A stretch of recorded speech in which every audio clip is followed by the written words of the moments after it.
Yakwahe dropped Hawk off at the banks of a turbulent river. The thunderous Niagara waterfall was at the far side. She knew it was all up to her now. She looked into the murky water. She looked deep under the water where the falls met the river.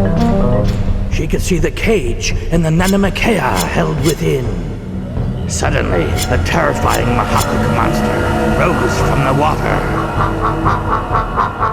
Who dares stand before the murky and dangerous waters of the Mahakuk? It is I, Dancing Nighthawk. You have captured the Nanamakea, and I must free them. Ah, and who is Dancing Nighthawk to stand against the Mahakuk? And I, their king. I have the medicine power of eyes of fire within me. Free the Nanamakea before I destroy you! It is you who will be eaten, young princess. More Mahakuk demons rose up from the water beside their king. Dancing Nighthawk leapt upon them. The Mahakuk felt searing pain as the swords forged from their own magic bit deep into their flesh. They stepped back in surprise, then began circling her, staying out of reach of her blade, confusing her with their serpentine dance. They attacked, striking like rattlesnakes with fangs as big as her arm.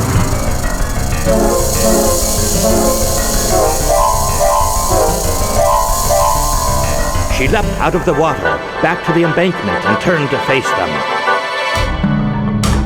The Mahakuk formed again into one group, and she attacked them, scoring deep wounds into their scaly hides. Again, they circled her.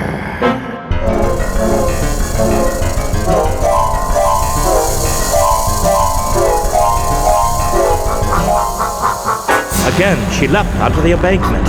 They formed into a single group, and she leapt amongst them.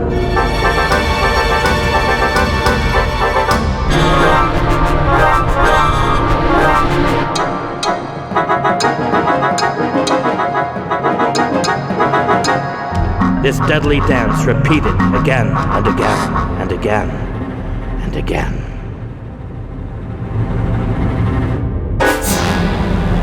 Exhausted, she found herself on the riverbank.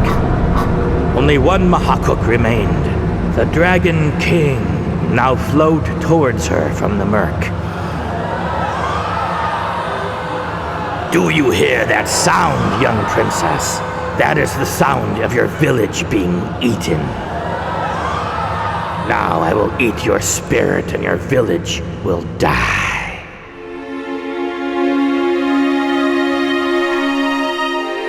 Grandmother! Eyes of fire! Help me now! Help me know what to do! She closed her eyes and thought of her grandmother and Tree and her village. New inspiration ran through her veins. Inspiration dawned.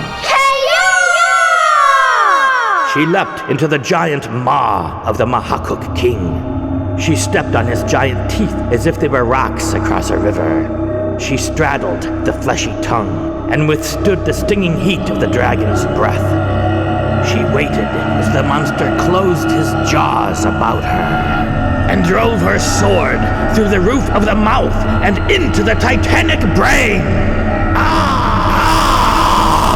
The king of the Mahakuk screamed the scream of death and fell into dark oblivion.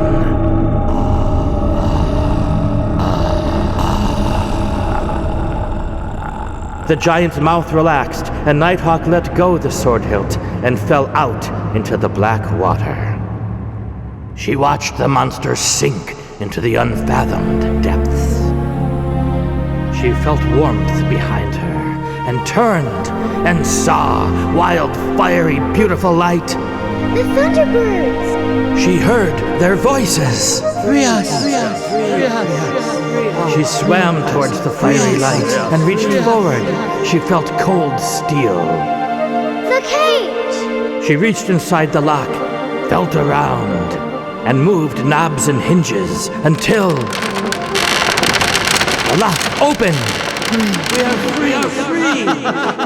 Massive, glorious, fire-colored wings enfolded her and flew with her up and out of the dark and dangerous waters of the Mahakuk and into the golden air close to the sun.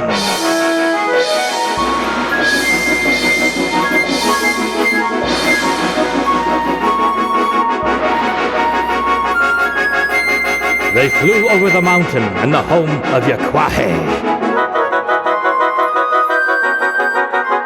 They flew over the land of giant trees,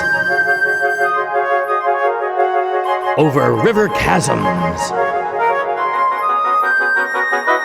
and the plains filled with buffalo and elk.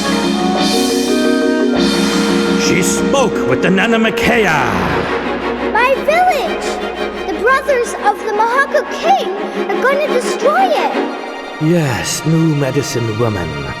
It has been long since Eyes of Fire has spoken to us. But we know and remember. Look, Hawk saw the village below them. The Mahakuk lords were confused and angry. They had just felt the death of their king and now were preparing to take revenge on the village. The Nanamakea dropped Hawk on Sacred Hill. They flew high and turned upon the Mahakuk, and with the power of their music, herded them back to their Niagara fortress, where they would await the rebirth of their king 1,000 moons from now. For no human could altogether kill the ancient powers.